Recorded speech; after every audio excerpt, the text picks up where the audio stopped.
Using deeply misleading rhetoric, Obama wasted no time in exploiting the tragic Oregon terrorist attack on Christian students, disarmed in yet another infamous gun-free zone, to push for even more unconstitutional restrictions on the rights of Americans to keep and bear arms. In a speech that was regurgitated by establishment media outlets across America, Obama claimed that the United States was the only advanced country on earth that sees these kinds of mass shootings every few months. In the real world, if population size is taken into account, America is not even close to the top when considering the number of fatalities in mass shootings per capita, with multiple nations having ultra-strict gun control ranking far higher than the United States.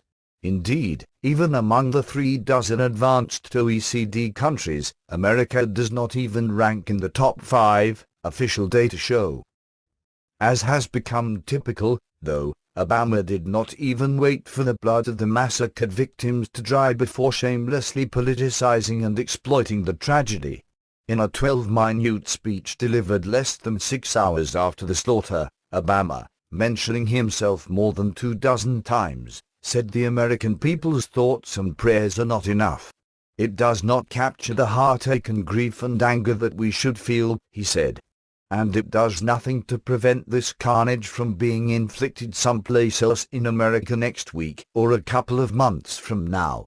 Meanwhile, Second Amendment activists have been making a far more sensible argument, lambasting gun-free zones as magnets for mass murderers that politicians cling to despite the well-documented deadly effects of disarming potential victims.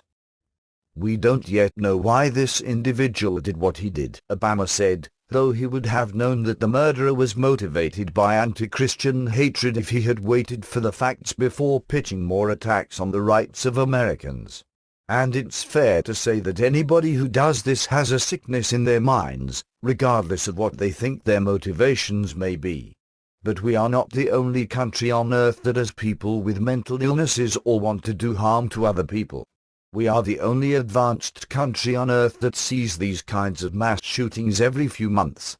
Perhaps still reeling from being called out about his last false statement on the subject, Obama appears to have added an additional caveat, every few months, but the claim was still extremely misleading.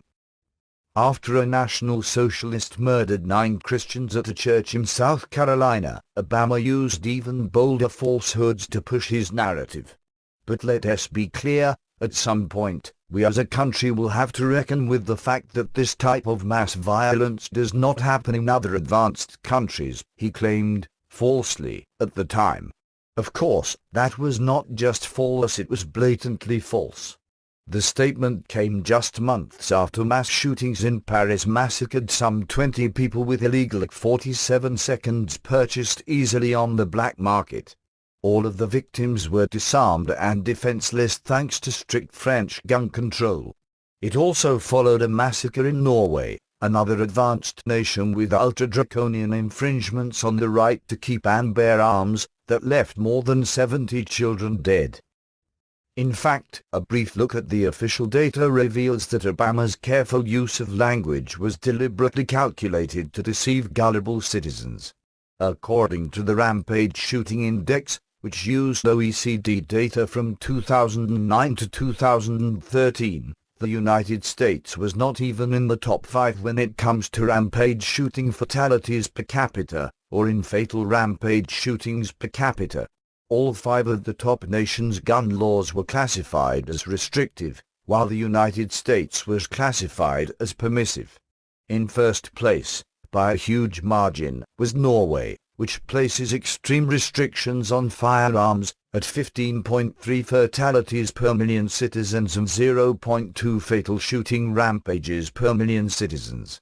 By contrast, the United States, which was in 6th place out of 36 nations, featured 0.72 fatalities per million citizens and 0.12 fatal shooting rampages per million citizens. In second place on the index was Finland, followed by Slovakia, and then Israel, all 3 of which impose ultra-strict gun control. Indeed, if Europe is taken as a whole, and if non-firearms-related mass killings are taken into account, Americans are far safer from mass murderers than Europeans. One key difference, though, is that Americans can generally defend themselves with guns if needed, while Europeans have largely been disarmed and left defenseless by their rulers. And if mass shootings in the United States committed in so-called gun-free zones were excluded from the total, America would have virtually none, making it among the safest places in the world. Even the United Kingdom, which bans gun ownership and was touted in Obama's latest speech, has mass shootings, with one a few years ago claiming 12 lives. When compared with other nations that essentially ban private ownership of firearms, America is in fact an oasis of safety. Consider Honduras, for example, which has around 90 intentional homicides per 100,000 people annually, along with some of the strictest gun control on the planet. In Venezuela, where the United Nations helped the socialist regime disarm law-abiding citizens, there are more than 50 murders per 100,000 people.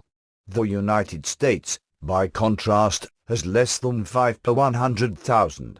Even Mexico, relatively advanced despite a near-total gun ban, has a murder rate that is around 500% higher than that of America. Similar trends can be observed around the world, and within the United States itself. Notably absent from Obama's anti-Second Amendment ramblings, for instance, was any mention of the fact that murder rates in the United States have been plunging like a rock as guns in public continue to proliferate, with the most pro-gun states leading the way. Obama, though, who famously ridiculed and demonized Christians for bitterly clinging to their guns and religion, appears to be uninterested in facts. Indeed, despite having to brazenly twist the truth to launch attacks on the constitutionally protected rights he swore to uphold, Obama vowed to keep hammering away until Americans agree to surrender their liberties. And each time this happens I'm going to bring this up, he pledged after proudly boasting that he was politicizing a tragedy. Each time this happens I am going to say that we can actually do something about it, but we're going to have to change our laws. It was not immediately clear how Obama thought changing laws would prevent somebody willing to violate laws against murder from violating gun control schemes. But he vowed to keep politicizing tragedies until Americans submit to his agenda anyway. And, of course, what's also routine is that somebody, somewhere will comment and say Obama politicized this issue, he said in the speech. Well, this is something we should politicize. He also asked Americans to lobby in favor of more infringements on their own individual rights, calling for a change of politics on this issue. Congress, governors, and state legislatures should all jump on board his anti-gun rights bandwagon, too, Obama insisted. In a stunning display of audacity, Obama even called on God to give Americans the strength and courage to accept change, specifically more unconstitutional violations of their God-given rights. Responding to Obama's shameless exploitation of massacred Christians to push assaults on gun rights, though, the non-profit Gun Owners of America instead demanded an end to existing infringements on the right to keep and bear arms that demonstrably contribute to mass shootings. This is a very tragic day, and all Americans are mourning with the residents of Oregon, said GOA Director of Communications Rich Pratt in a statement. But we find it offensive to hear the White House use a tragedy like this, and instantly turn it into a political opportunity. The President spoke to the nation today, saying it's proper for him to politicize this tragedy. He called for more common-sense gun control, which is insane, given that the criminally minded don't obey the law. Pointing to Obama's listing of previous massacres in his latest speech, all of which occurred in gun-free zones, or victim disarmament zones, as critics call them, Pratt said enough was enough. Mr. President, you just identified the problem, he explained. Every public mass shooting since 1950, except for 2, has occurred in a gun-free zone. This shooting is no different. And that is why Goa agrees with the 86% of police who say that these types of incidents would be prevented if the potential victims were not disarmed. Pratt said that, apparently, policymakers have not learned the lesson from a 2012 mass shooting in Oregon, during which a gun owner put a stop to the rampage by violating a no-gun policy. Let's repeal gun-free zones, Pratt concluded. Ironically, perhaps, Obama's constant exploitation of tragedy and his predictable attacks on the Second Amendment appear to be having the opposite effect in the public consciousness.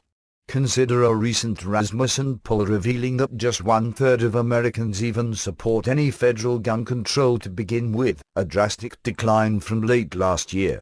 Support for gun rights, the number of guns, and opposition to gun control are soaring all across America and across all demographics. As more and more victims are massacred in areas where those victims have been forcibly left defenseless by politicians, whether it be in Europe or in domestic gun-free zones, those trends are likely to accelerate regardless of Obama's deceptive deception on the issue.